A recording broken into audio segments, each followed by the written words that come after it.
everybody, One of Weezem here, Monday, December 7th, continuing on in our unboxing fest here. And what we're going to take a look at now is a very anticipated vehicle for me personally, in part because I'm a big fan of the driver, which is High Volt.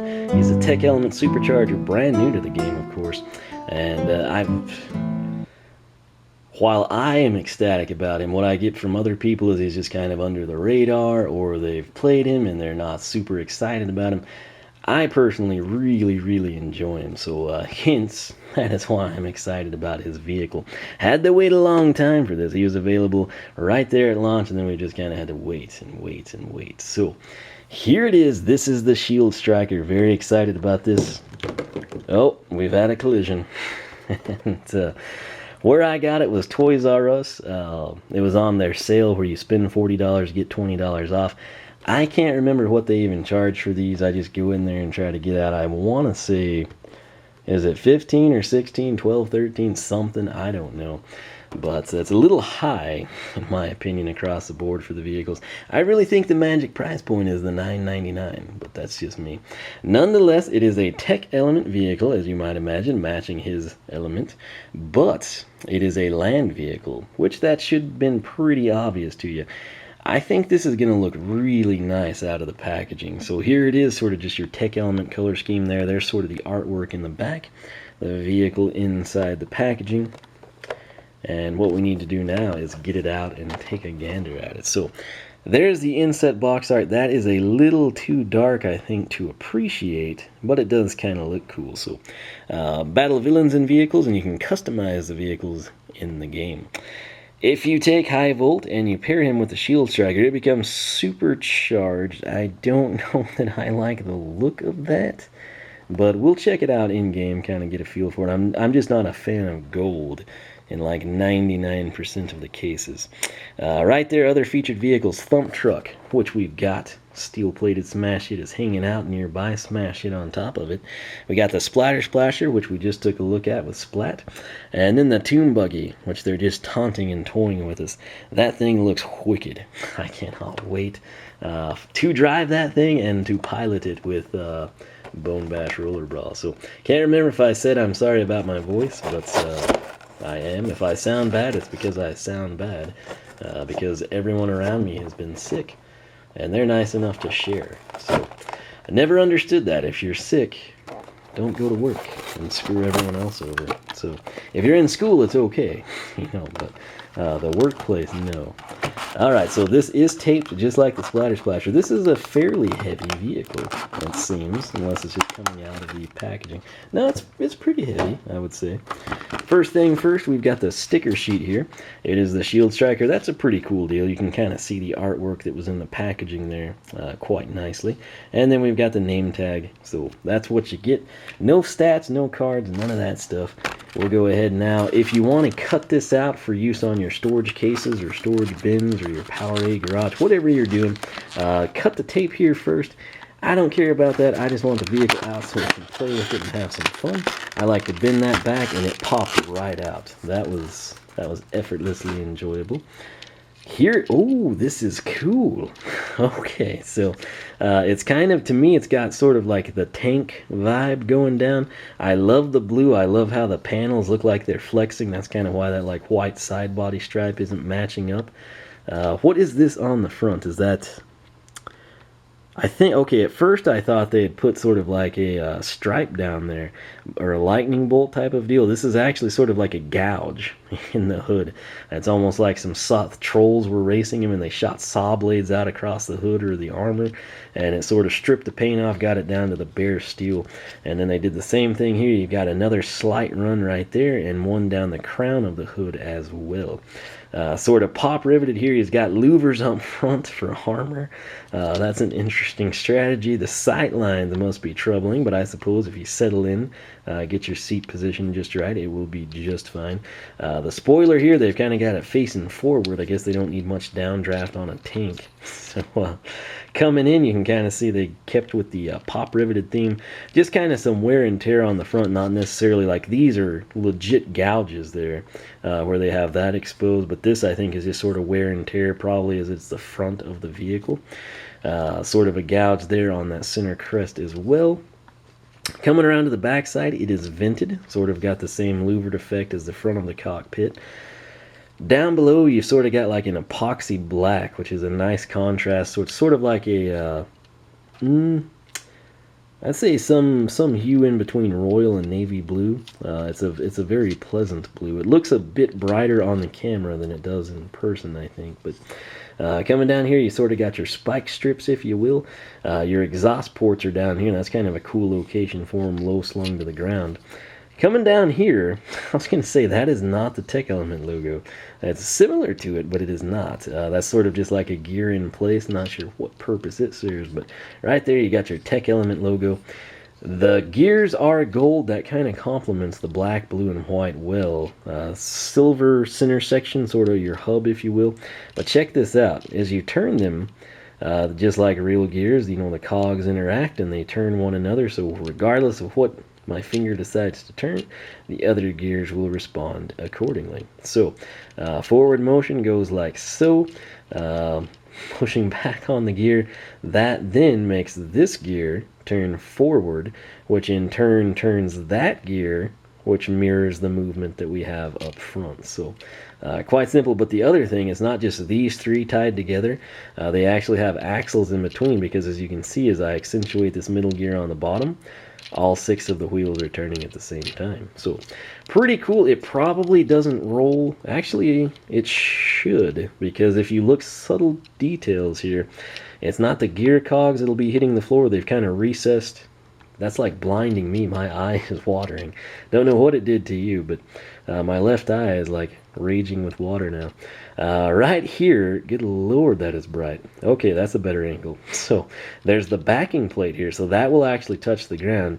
If you're like, wait, that's going to hit, no. This gear is actually up a little bit higher. These are the low points that are fixed. It's not a floating deal or anything, sort of a fixed suspension. So these front and rear, they should actually be what rolls on the ground, and then this one's sort of more decorative in the middle. Coming around to the front side, I absolutely love this. Looks evil. This is kind of like Christine from Stephen King type of a vibe, but it's got like the sled up front, right?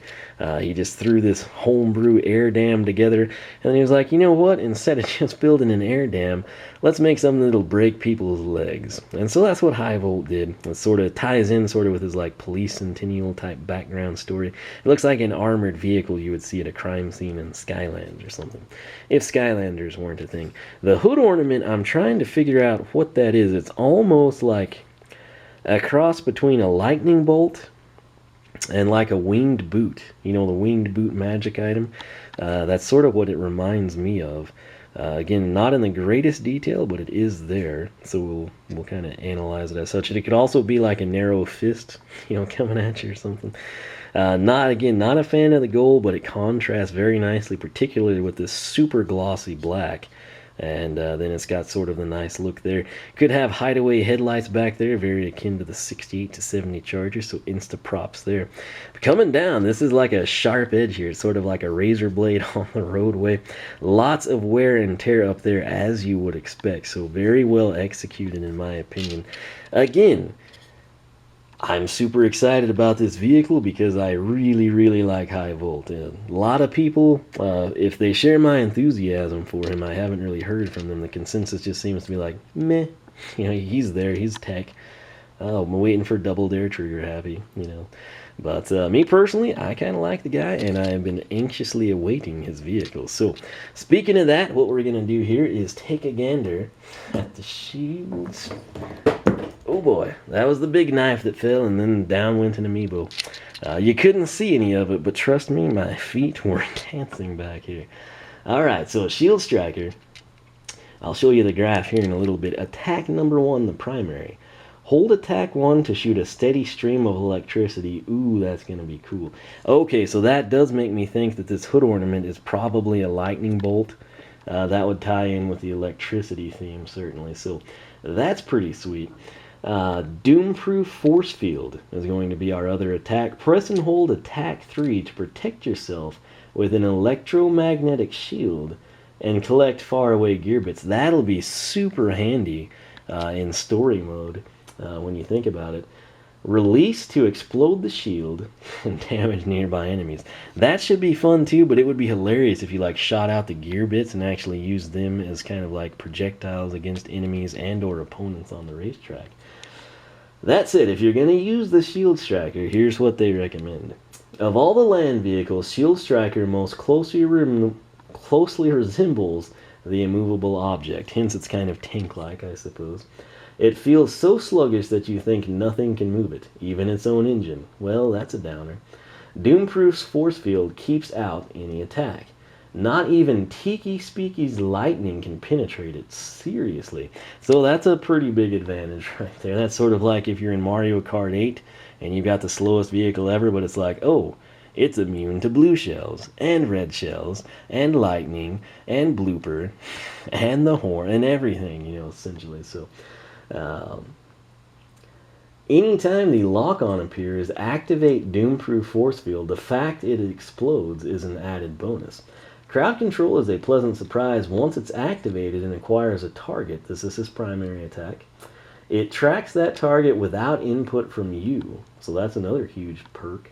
Most non-missile weapons require a more hands-on approach. So it sounds like he's sort of slow, but beneficial in the sense that you can't hit it, and you basically spam your attack button, and it does the work for you. So, pretty sweet setup there. If you're racing against Shield Striker, do not allow Shield Striker to get the lead.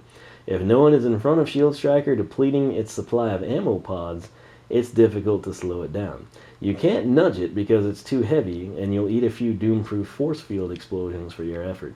Look for a wide spot in the track where you can safely pass and avoid Doomproof force field explosions. So, what we'll do now, I'll show you this amazing graph that lacks information in terms of numbers, but you can see the armor there. I would think, based on the story we just read, that the armor bar should be maxed. Top speed actually pretty, not high, but I mean it's pretty moderate for as slow as they made it sound. Acceleration is going to be abysmal, apparently. Handling not so great, but I guess if you can't go fast, it's not a huge deal.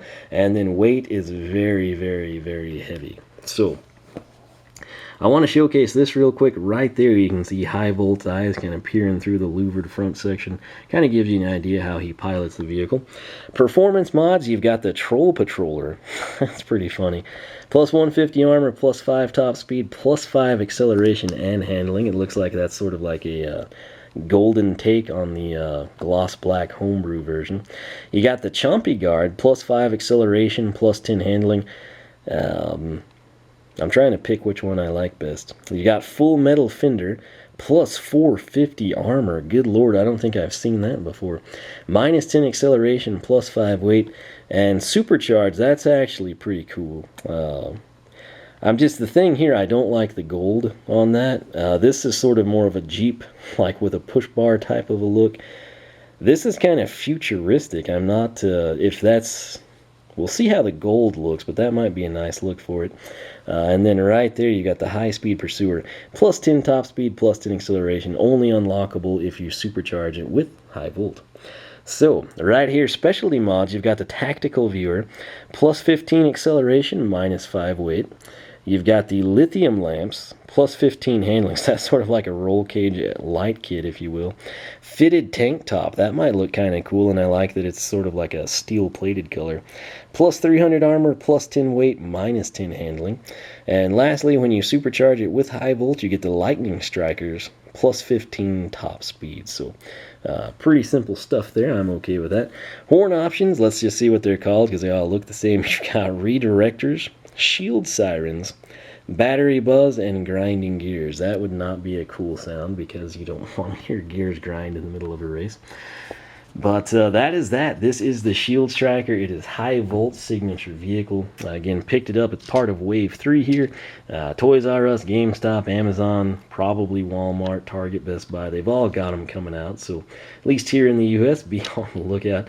Again, I am very excited about this because I happen to like high volt. So we can finally progress and do the rest of his quests and stuff with the vehicle because we have the vehicle now. It was kind of a stopping point when you don't have the vehicle. But you get a feel for this combo. I think it's going to be pretty good. And you have to remember, if you're pay attention to what I read from the strategy guide and you're like, I'm not getting that slowest vehicle ever, remember, you also have to factor in the in-game stuff, you know, like not racing, not boss pursuit, but just like you doing the driving portions of the deal. And keep that in mind when you make your selections. But have to say, pretty cool deal here. It kind of has that police security vibe. It's sort of got the old school, you know, 60s racer theme going down. Sort of some homebrew engineering, perhaps sort of something sinister and evil about it as well, especially with that wide front grille. But should be a pretty cool combination. Cannot wait to try them out. I will do that as soon as possible. If you want to see that, make sure you're subscribed if you have not. You can follow me on Twitch, follow me on Twitter, like me on Facebook, circle me on Google+, whichever you prefer. My personal site is oneofwisdom.com. If you're really into this sort of a stuff, I encourage you to check out the Skylander Club forum. You're the reason that I built it, so if you're into it, check it out. If you like what you see there, sign up. We would love to have you join us.